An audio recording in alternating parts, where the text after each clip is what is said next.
কেটে গেছে প্রায় ৩০ থেকে ৩৪ বছর, কিন্তু এখনো বেহাল রাস্তা। সংকীর্ণ রাস্তায় যাতায়াত করাই দুষ্কর। বর্ষাকালে যন্ত্রণাটা আরও দ্বিগুণ হয়। প্রায়শই ঘটছে দুর্ঘটনা।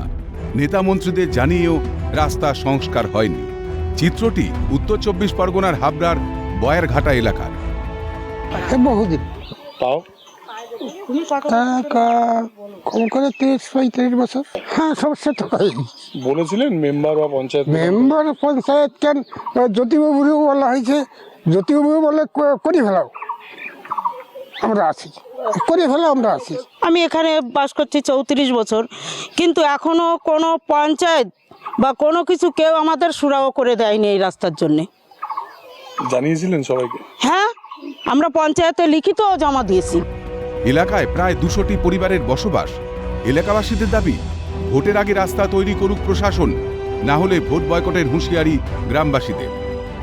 আমরা চাইছি সুন্দরভাবে যাতে এই রাস্তাটা হয়, তার জন্য আমরা অনুরোধ করছি সবাইকে, যারা প্রতিনিধি আছে তাদেরকে, যাতে আমরা ভবিষ্যতে আমরা সুন্দর একটা পরিবেশ তৈরি করতে পারি এই রাস্তাটার মাধ্যমে।